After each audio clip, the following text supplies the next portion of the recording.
My husband insisted I do all the cooking and cleaning, saying, a wife's job is to serve her man. When I got sick, he scoffed, you'll feel better after you finish the laundry. Furious, I packed my bags and left. Days later, he called me begging the house was falling apart. I smirked, a husband's job is to appreciate his wife. I never imagined I'd be sharing my story here, but life has a way of pushing us to unexpected places. For years, I played the role of the devoted wife, handling all the cooking, cleaning, and household chores while my husband, Alex, focused on his career. I believed we were a team, each contributing in our own ways to build a harmonious life together. However, over time, it became painfully clear that Alex viewed our marriage through a different lens. Alex held a firm belief that a wife's primary duty was to serve her husband. He'd often remark, a woman's place is in the home, dismissing any suggestion that household responsibilities could be shared. At first, I tried to reason with him, explaining that times had changed and that partnerships thrived on mutual respect and cooperation. But my words fell on deaf ears.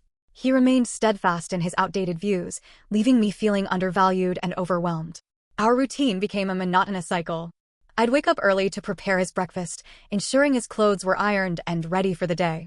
After he left for work, I'd dive into a whirlwind of chores, scrubbing floors, doing laundry, grocery shopping, and planning meals.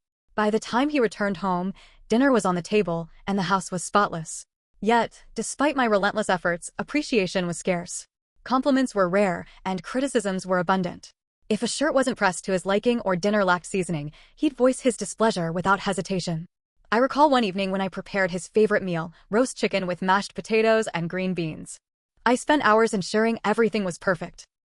As we sat down to eat, he took a bite, frowned, and said, the chicken's a bit dry. No acknowledgement of the effort, no gratitude, just immediate criticism. Moments like these chipped away at my spirit, making me question my worth in the relationship. The breaking point came when I fell ill with a severe case of the flu. Feverish and exhausted, I struggled to get out of bed. The room spun and every muscle ached. Despite my obvious condition, Alex expected me to maintain the household as if nothing was amiss. When I mentioned that I needed rest, he scoffed and said, you'll feel better after you finish the laundry. His complete lack of empathy and understanding was a slap in the face. I realized then that my well-being meant nothing to him compared to his comfort. That night, as I lay in bed shivering and aching, I made a decision. I couldn't continue living in a situation where I was treated more like a servant than a partner. The next morning, with a heavy heart, I packed a suitcase with essentials and left a note on the kitchen counter. I need time to think.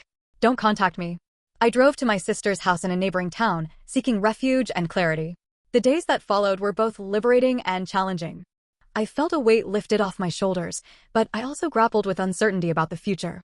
Then, on the fifth day, my phone rang. It was Alex. His voice was uncharacteristically soft, almost pleading.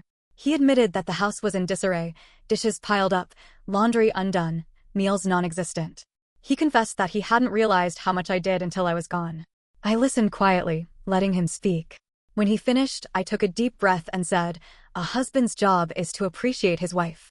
There was a long pause before he responded, I understand that now. Please come home. Let's talk. I returned home the next day, not out of obligation, but to have an honest conversation about our future. We sat down and discussed our feelings, expectations, and the changes needed for our marriage to survive.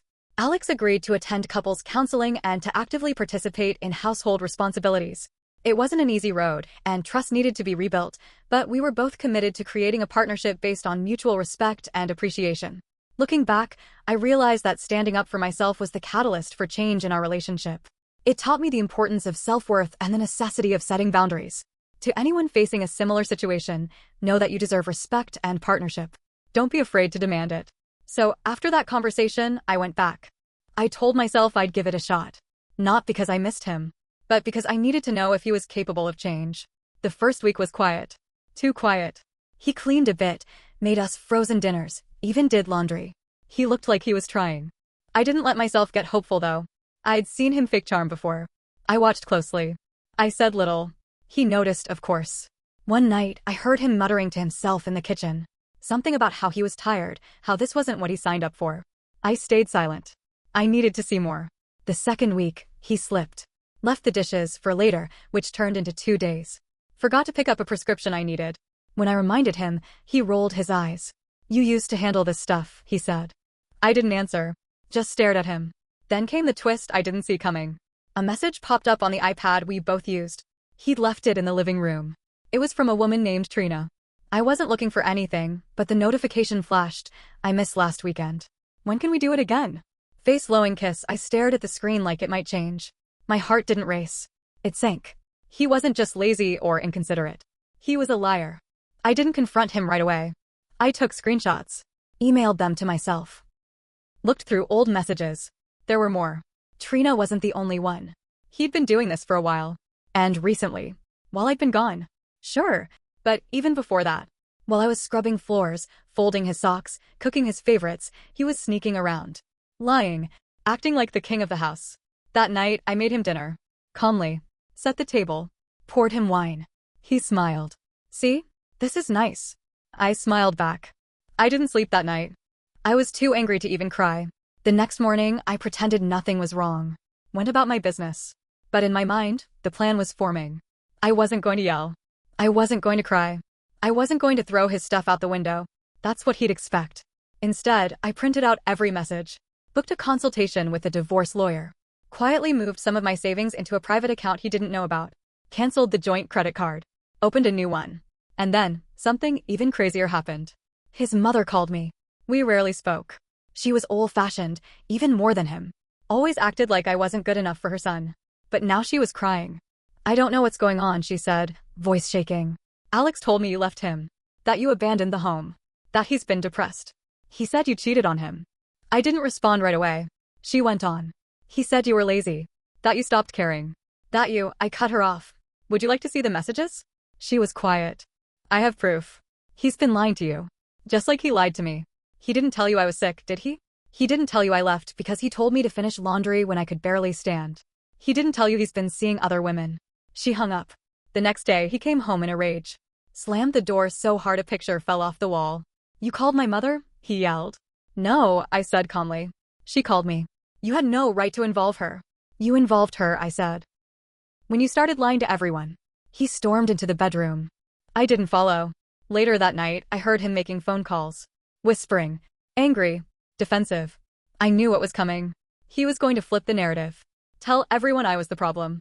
Paint himself as the victim. But I had the messages. I had the receipts. And I had patience. This wasn't over. Not even close. A few days later, I got a text from a number I didn't recognize. It was short. You don't know me, but I think we need to talk. It's about Alex.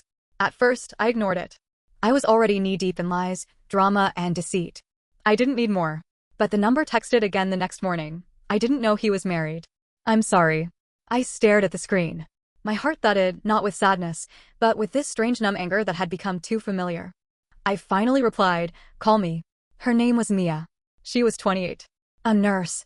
She met Alex at a gym he started going to a few months ago. He told her he was divorced. Said I had walked out on him, that I was mentally unstable and couldn't handle being a wife.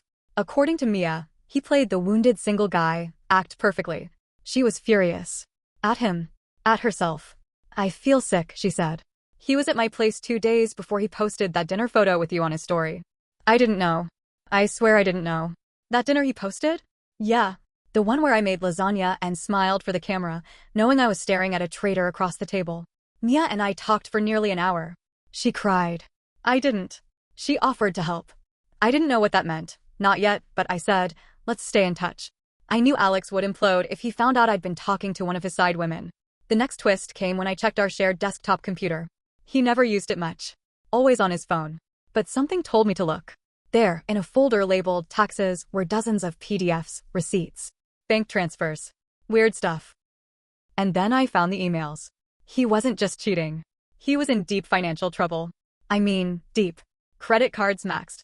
Loans under his name that I didn't even know existed. Some under my name. He had forged my signature on a personal loan application from last year. 15 grand. Approved.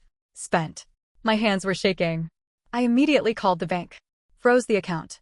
Reported identity fraud. Filed a police report. Sent copies of everything to my lawyer. When he came home that night, he had flowers. White lilies. My favorite. He kissed my cheek, set the flowers down like it was some grand romantic gesture. You've been quiet lately, he said. Things feel better though, don't they? I smiled a little. You could say that. He sat on the couch. Turned on the TV like everything was fine. And then he said something that stopped me cold. I'm thinking we should start fresh. Move to Florida. Start over. Florida? I stared at him. Why Florida? He shrugged. New job opportunities. Better weather. Fresh start. You said you needed change, right? I realized then, he wasn't planning a fresh start for us. He was trying to run. The debt. The forged loan. The growing list of women he juggled. He thought if he relocated, it would all go away. That I'd just come with him, blind and obedient, while he dodged accountability. The next day, while he was at work, I made more moves.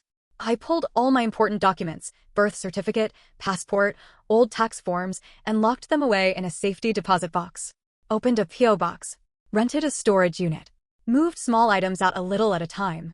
Jewelry, a few valuables, photos. He didn't notice. He was too busy texting Mia, or maybe someone knew now that she'd ghosted him. And then came one more blow.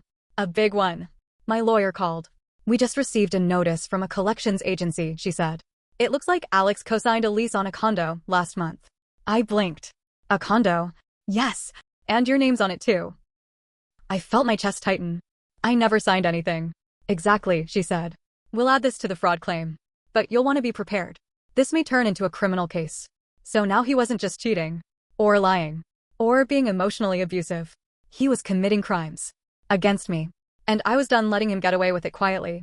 The day it all came crashing down started like any other. He was in the shower. I was sitting on the edge of the bed, staring at the manila folder in my hands. Inside were all the printed emails, screenshots, loan documents, texts from Mia, bank statements, everything. A timeline of betrayal. I heard him singing in the bathroom. Carefree. That smug tone in his voice like he still had everything under control. He stepped out of the shower, towel around his waist, smiling like it was Sunday morning and not the day his entire world was about to shift. You want to do brunch? He asked. There's that new place. I didn't answer. I just held up the folder and dropped it on the bed. What's that? He asked, eyeing it. Everything, I said. Every lie, every name, every dollar you stole. It's all in there. He paused. Smirked. What are you talking about now? I didn't move. You forged my name. You signed a lease with another woman. You took out loans in my name. You told your mom I cheated on you. I've got everything. You think I didn't know? That smirk melted slowly. You're being dramatic. Am I? I said, standing up. You had no problem watching me clean your toilet while you were sleeping with nurses and God knows who else. You stole from me. Lied to my face. I was sick and you told me to do laundry. His expression hardened. You're blowing this out of proportion. You committed fraud. He snapped. Fine. Maybe I made some mistakes. But you made me feel like I had no control. Like you thought you were better than me. I laughed. Actually laughed. I made you feel like that? After everything I did for you? His voice rose. You walked out on me. You abandoned the house. I walked out because I was dying inside, Alex. I shouted. Because you didn't care if I lived or dropped dead, as long as the dishes were done. He started pacing, muttering, You don't get how hard it was. The pressure. The job. You think being a man is easy? No, I said quietly. But I think being a decent human being is supposed to be. The argument spilled out into the hallway. Into the living room. Our neighbor from next door, Mrs. Price, a sharp, nosy widow who always seemed to be gardening when drama hit, stepped into the open hallway. What's going on? She asked. Alex turned, eyes wild. Nothing. Stay out of it. Mrs. Price squinted at me. You okay, honey? I nodded slowly. Not yet. But I will be. More neighbors poked their heads out. It was the middle of the day. People were home. And I wasn't quiet anymore. He forged my name, I told her.